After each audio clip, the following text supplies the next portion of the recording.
આજે આપણે ભણવાના છીએ પ્રાણીઓ વિશે. તો હું તમને બધાને ચિત્ર બતાવું એ તમારે કહેવાનું છે કે આ કયું પ્રાણી છે. ચલો આ કયું પ્રાણી છે? ઊંટ. સરસ. પછી આ કયું પ્રાણી છે? શેર. સરસ. આ કયું પ્રાણી છે? જીરાફ. આ કયું પ્રાણી છે?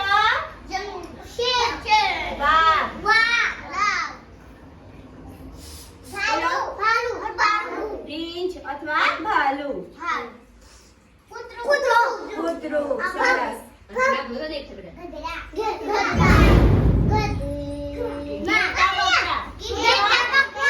ઘેટા બકરા છે. ચલો બિલાડી. ગાય.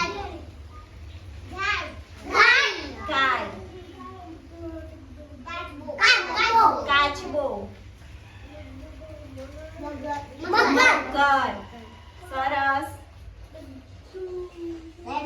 દેડકો. સરસ. માછલી. સરસ. ચલો તમને આ બધા પ્રાણીઓ ખબર છે? હવે તમે કહો કે ચકલી, મોર, પોપટ એ પ્રાણી કહેવાય કે પક્ષી કહેવાય? પક્ષી કહેવાય. કેમ પક્ષી કહેવાય? તો કારણ કે એ આકાશમાં ઉડે છે. જ્યારે પ્રાણીઓ આકાશમાં ઉડે નહીં. પ્રાણીઓના કેટલા પગ હોય? 4 પગ હોય. કેટલા પગ હોય? 4.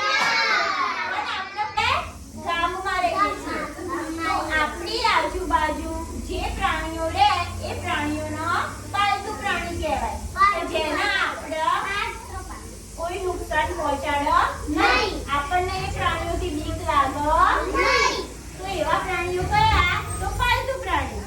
હવે જે જંગલમાં રહે, જંગલ કોને કહેવાય ખબર છે? જ્યાં આગળ બહુ બધા ઝાડ હોય, ત્યાં કોઈ માણસ રહેતું ના હોય. ખાલી ઝાડ ને બધું બીક લાગે એવું હોય. અને એવી જગ્યાને જંગલ કહેવાય. અને એવા જંગલમાં જંગલી પ્રાણી રહે. અને દરિયો, નદી એ બધું હોય ને એની અંદર પણ પ્રાણીઓ રહે. તો એવા પ્રાણીઓનો પાણીમાં રહેતા પ્રાણીઓ કહેવાય.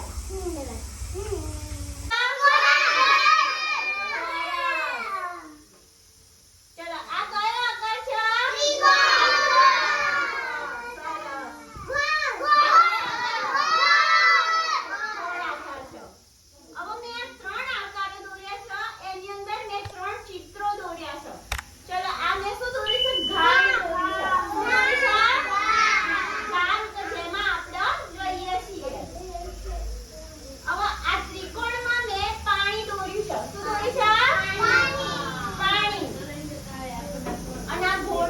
જંગલ દોર્યું છે.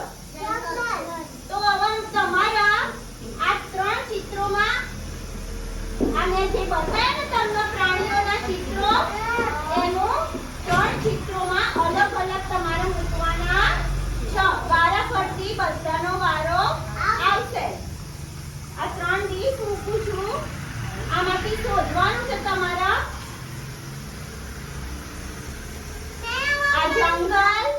આ જંગલ છે, આ દરિયો છે, આ ઘર છે. તો આમાંથી શોધી અને જે ગામમાં આપણી જોડે રહેતા હોય પાલતુ પ્રાણી એનો અહીંયા મૂકવાના. જે પાણીમાં રહેતા હોય એના આ ડીશમાં મૂકવાના. અને જે જંગલમાં રહેતા હોય પ્રાણીઓ એના આ ડીશમાં મૂકવાના. શ્રેયા આવી જાઓ. ચલો આમાંથી બધા અલગ અલગ ડીશમાં મૂકો. ચલો સરખો કલર વળી લેજો. હા દેડકો કે રે પાણીમાં. સરસ.